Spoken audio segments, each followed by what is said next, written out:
I'm Jessica, a 35-year-old working mom. My daughter Emily is in 2nd grade and my husband Michael is the same age and works in an office.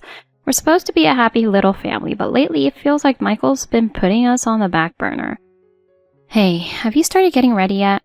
It was a Sunday morning and I called out to my husband, who was still lounging around, even though we were supposed to be heading to the amusement park as a family.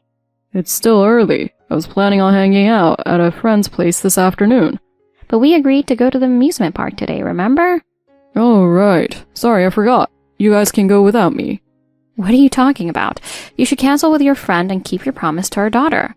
I even reminded you yesterday not to break your promise again, remember? And you said you got it. Did I?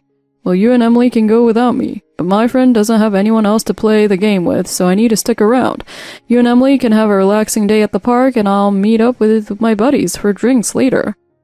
Dad, aren't you coming up with us? Lately, Michael has been breaking promises and prioritizing his friends over us, so Emily must be feeling pretty lonely. But this guy doesn't seem to feel guilty at all. Sure, going out with just Emily is nice, but it's better when Dad's there too. If he were canceling because of work, I'd understand, but it's always friends or coworkers that come first. It's frustrating. I don't expect him to drop his friends entirely, but I wish he'd take his family more seriously. We have a child after all. He still acts like he's single and is getting really old. A few days later. Mom, can you take off work for Parents' Day next month? Yeah, it's on a Saturday, so it's no problem. I'm glad they're doing it on the weekend these days. Oh, Emily's Parents' Day? Maybe I'll come too. It's on a Saturday, so I should be able to make it. I bet Emily would be happy to have both of us there. Yay! I'm really looking forward to it. Are you sure? No last-minute cancellations, okay? Don't worry, I'll be there. You better be. I made sure to drill it into his head this time and decided to just hope for the best. Then the day of Parents' Day arrived. I had a bad feeling about it, and for good reason. The night before, Michael went out drinking with his friends and didn't come home until late. He passed out on the couch, and that's where he was when I found him the next morning. Michael, it's time to get up and get ready. I don't have work today, let me sleep. Today is Parents' Day. You promised you'd come. Oh, right. Sorry, but I've got a hangover. I'm gonna pass. As if it was no big deal, Michael broke his promise again and went back to snoring. I wanted to drag him out of bed and force him to come, but that wouldn't make Emily happy. I'm sorry, Emily. It's fine. Breaking promises is just what he does, right? What? Honestly, it's probably better this way. I'm happy as long as you come with me, Mom. I didn't expect him to keep his word anyway. The last thing I want is him pretending to be a good dad. So I'm glad he's out of the picture. I'm heading out now. I'll wait for you at school. See you there. See you, sweetie. She says some harsh things, but maybe she's just pretending to be brave. Emily never complains directly, even when Michael breaks his promises. I wonder if she's holding back how she really feels. A few days later, something surprising happened. It's a nice day out. How about we all go somewhere together? What? To my surprise, Michael, who usually goes out alone or just stays home, actually invited us out. Let's go to the zoo, Emily. It'll be fun. We can see the animals and ride some rides together. Michael was unusually enthusiastic about the outing, but Emily didn't look too thrilled. And no wonder. After all the broken promises, she's grown suspicious of her dad. Come on, Emily. We'll see the elephants, have lunch together and ride the rides. It's going to be a great day. Something was definitely off. Why was he so set on going to the zoo? Alright, fine. If Dad is this excited, I guess we can go. Let's hurry up and get ready before he changes his mind. Once we got to the zoo, Michael seemed restless, constantly looking around. What's wrong, Michael? Nothing at all. Just trying to decide what to see first. How about the lions, Mom? Emily grabbed my hand and led me to the lion enclosure. Both of us were excited, but Michael barely glanced at the lions and kept scanning the surroundings like a bodyguard. The reason for his odd behavior soon became clear. Isn't that Mr. Michaels?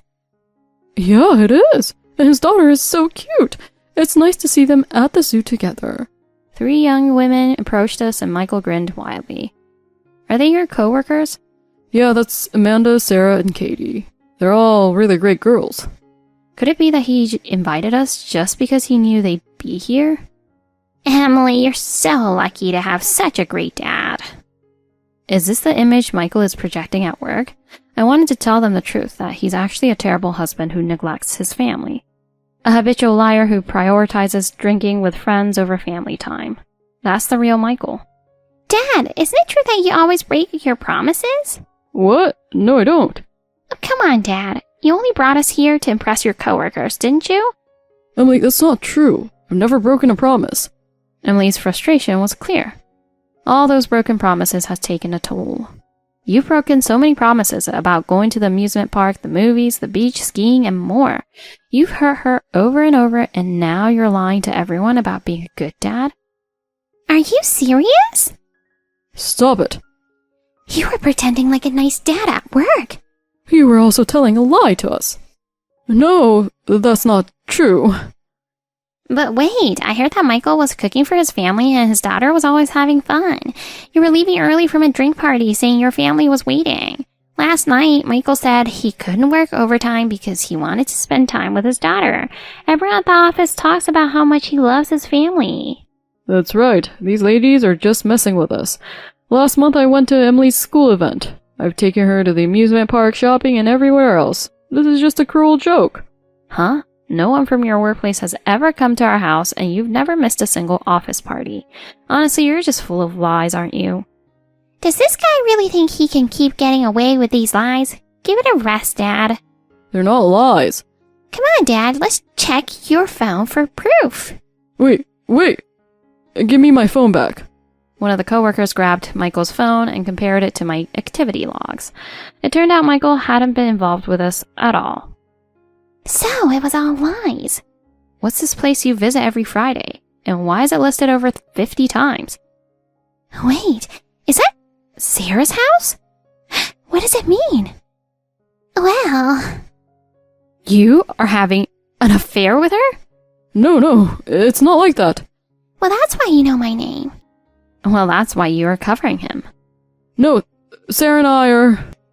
Yeah, I thought I had someone special who loves our family, but to find out it was all a lie? I can't believe it. Let's go. You can look forward on Monday. What? Emily, let's go to enjoy the zoo. Yes, I was thinking so from the first. Both of you. I will prepare for a divorce paper, so enjoy your date. Divorce? I don't want that. Wait, everyone. No, it's not what it looks like. Please, don't leave. Michael's plan to use us as a cover for his affair backfired. Thanks to the evidence gathered by the women at the zoo, I was able to secure enough for divorce settlement. Michael and his mistress were both demoted and had their bonuses cut. Even after changing departments, rumors followed them, and now they're treated with cold indifference by everyone at work. I'm so glad to be free from that liar. Wow, I ended up buying 8 puddings because they were discounted. They expire tomorrow. Well, guess I'll have to eat them in 2 days. You just want to eat them all, don't you, Mom? Busted. I can never lie to you, Emily. And I'll help you eat them. You just want to eat them, don't you? Busted. I can never lie to you, Mom. We'll be honest with each other. That's what's most important. Thank you for watching. Who knows what's next for Jessica? Stay tuned to find out. You really need to start making dinner. We have been eating takeaway for 2 days, and it's not like you can keep cutting corners. I've got a fever of 104 degrees Fahrenheit, and it's hard for me to even get up. You can't even manage that job properly. It's like you're a total failure as a wife. Honestly, even your mom has been calling you out on it. Well, fine. I'll be gone for about a week. Just call me when you're better. Anyway, I'm leaving now. A week later. I'm home. The house was like a ghost town. Your fever still hasn't gone down to 98.6 degrees Fahrenheit yet? How's your appetite? You should eat something. I've got peach-flavored jelly if you want. Okay, I'll have that. My name is Sarah. I live with my 6-year-old only child, Tommy, and my husband, Mike. Hey, I'm starving. Sorry, I'm getting it ready now. Is he still coughing? Yeah, the doctor said this year's flu is particularly bad. They say that every year. True, but... Did you wash your hands after you left Tommy's room? No, I didn't. You need to wash them. What if you give it to me? I don't want to catch it. Sorry, I'll wash up. But if you stay around here, who knows when I might catch it myself. I'll be in the bedroom. Bring me the food when it's ready. Mike is completely indifferent to household chores, and even though our son is sick, he only worries about his own health. I brought the food. You're late. Do you even care about whether it's me or Tommy that needs attention? Just leave it in the hallway. That's not a good way to talk. Of course it is. My job is to earn money for Tommy. If I catch the flu, it's a different story. Sure, Mike is the main breadwinner.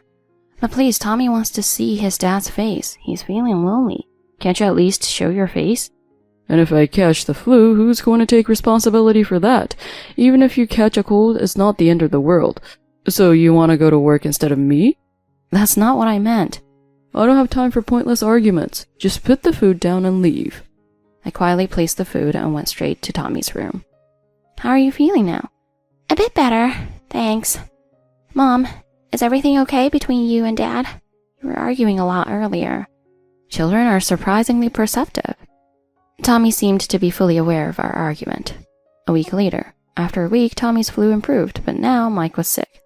I have a temperature of 99 degrees Fahrenheit. Oh, did Tommy pass it on to you? It's because you were touching everything with your dirty hands after taking care of Tommy. Is it my fault? I'm going to take a break. Mike's symptoms were mild, with a slight fever and runny nose, but he made a big fuss and started taking sick leave. Well, that's fine, it's just that I should probably go to bed soon. Oh, and when I am done sweating, wash my underwears and bring them to me. Also, I'm thirsty, so go buy a soda from the nearby convenience store. Bring it back in 5 minutes.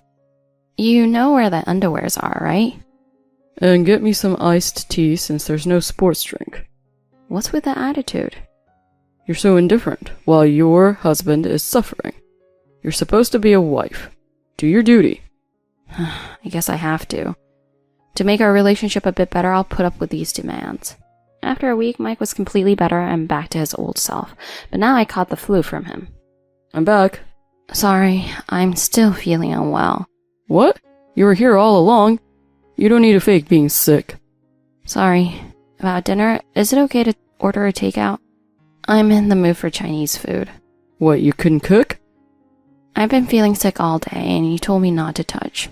It's your poor self-management that's the real issue. A wife's job is to prepare what her husband wants to eat and wait for him, right? Mom, I cleaned the bathroom. Oh, you are helping. That's unusual. Well, Mom's been sick with the flu. Tell Mom yourself. Mom doesn't want to cook today.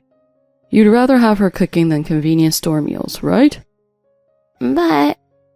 Okay, I'll go shopping now. Finally decided to do something, huh? Hurry up. I didn't want Tommy to see the marital arguments. I tried to prepare dinner. With conditions like this, my flu wasn't going to get better. My fever reached 104 degrees Fahrenheit due to complications from the flu caused by Mike. I was running a high fever and could no longer meet Mike's demands. How long are you going to stay in bed? Seriously, make dinner already. Are you going to keep ordering takeout forever? How long are you going to keep cutting corners? I got a fever of 104 degrees Fahrenheit and it's hard for me to get up. Isn't it your poor self-management causing this? Stop being so selfish. This is why women are useless. They can't even take responsibility for their work. Is cooking my job? Seriously? Yes, of course. Why do you think you are cooking at a hotel? You're supposed to cook to make our meals. You're our home's waiter service. You're failing at your job. You're a complete failure as a wife. Even your mom must be disgusted with you.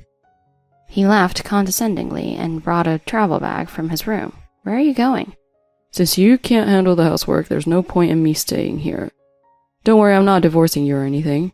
I'm going to be away for about a week. Just call me when you get sick. Bye now. What? Mike rolled his travel bag and left the house. I couldn't handle him anymore. He probably thought of me as a housekeeper or some kind of robot who never gets sick. I vowed to get revenge on Mike. I'm home. When Mike came back, the house was empty. Hello? Where are you? I'm at my parents' house. There's nothing at home. Did you do it? While you're not home, I canceled the lease. What right do you have to do that? Did you think of me as a housekeeper robot or something? The rent for that house was paid by me, to say more accurately, by my parents. The house was owned by my parents. I have been paying them as a rent. Don't you remember that? Oh, I don't remember that. The house is mine, not your parents. Such logic doesn't hold. Your parents are just as clueless as you. You're really simple-minded. I'm currently at my parents' house and I'm recording this entire call. My parents are listening too.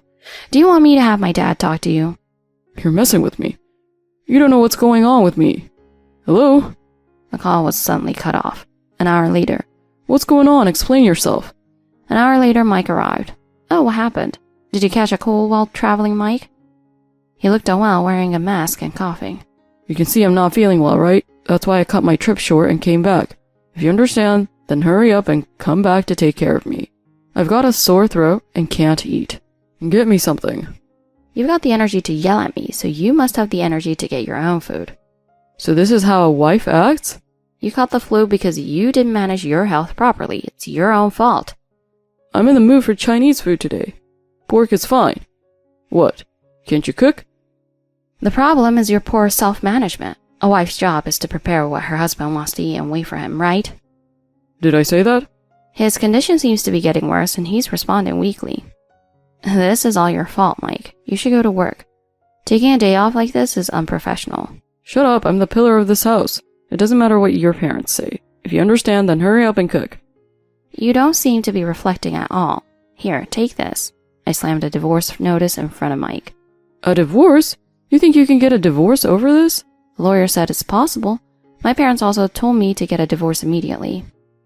Tommy said, even if I'm separated from Dad, it's fine. Everyone doesn't understand they can eat because of me. Get out of here quickly. I'm sick. This is a violation of my human rights.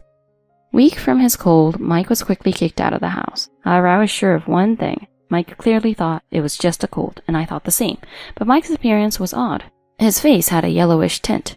It shouldn't be like that from just a cold. The answer to this would come a month later after I handed him the divorce papers. A month later. Hello? Mike's voice, heard after a long time, was now very thin and sounded like he was sobbing. Why? Why me? I haven't been able to get my fever down, and after testing at the hospital it turned out not to be the flu. I'm scared every day. I can't sleep at night, can't drink alcohol, and I lost my job. Help me. Huh. Did you receive the diagnosis report? Of course I have it. I'm on my way now. Please prepare it. Mike's apartment was a shabby out-of-town place. It was very dirty. Ugh, it's so dirty. Didn't you clean up a bit? I don't have the energy. Could you do it for me? No way. Is that the way to treat a sick person? When I saw Mike, after a long time, he had lost a lot of weight. His illness was apparent to anyone who saw him. What did the doctor say? He said hepatitis B. Well, that's good to hear. Good? You don't even know what you're saying. Your husband is suffering from a serious illness. I told you this is just due to your poor self-management. From now on, you'll live in constant fear of death. By the way, what about Irene? Huh? Mike's complexion grew even worse to hear his affair partner's name from me. What about Irene? Well, you can't answer that. She's in the hospital for the cirrhosis, right? How do you know about it? Are you happy that a young woman is sick? You really are a twisted person. And besides, Irene was just a girl I got to know a little at a bar. Hepatitis B is a disease that spreads from person to person through blood. What? Mike looks like he's about to die. Hepatitis B is transmitted through sexual act, you know. That girl. Tears are falling from Mike's eyes. I heard that she didn't want to have a relationship because of her illness, but you forced her into it. And you even gave her money, didn't you? Mike stares blankly with tearful eyes. I'll be keeping a copy of this medical report. It will serve as solid evidence of your infidelity. And by the way, Irene won't be on your side anymore. I'm also saving our text messages. From what I gather, Mike initially just had a customer relationship with Irene, but he became obsessed and pushed for a relationship. Even when he left our home, he ended up crashing at Irene's place, causing her trouble. When Irene was considering reporting him as a stalker, Mike developed hepatitis B. With all this evidence, I can probably get a fair share of your assets. Please, just wait. I'm the one at fault here. I've lost my job, spent almost all my money on Irene, and I'm out of cash for the hospital. At a time like this, you're going to divorce me and leave me? It's too late for apologies, so please just let me live. Even if you only leave me the bare minimum for the hospital, I'll be grateful. No, why should I do that? But I'm still part of your family. Please, I'm begging you. By the way, since you're unemployed, it's all a waste. With Mike's desperate screams and sobs echoing, I left his apartment. It's me again. Actually, I'm sick and I need money for treatment. Don't hang up. Wait. Is anyone there? I need help. Mike is still suffering from his illness. Normally, with appropriate treatment, one can live a normal life with hepatitis B. But buried under debt from alimony and unable to manage even basic needs, Mike is unable to get proper medical care. His selfish nature means no one is around to help him, and he lives in a rundown apartment, fearing his illness. I'm sorry for the trouble caused by Mom and Dad. No, Mom isn't at fault. It's Dad who is. But now that Mom is better, I'm happy. Thank you. I started a new life with my child. It feels like there are more smiles in our home now. I'm really glad to leave my husband, who has been treating me like a thing.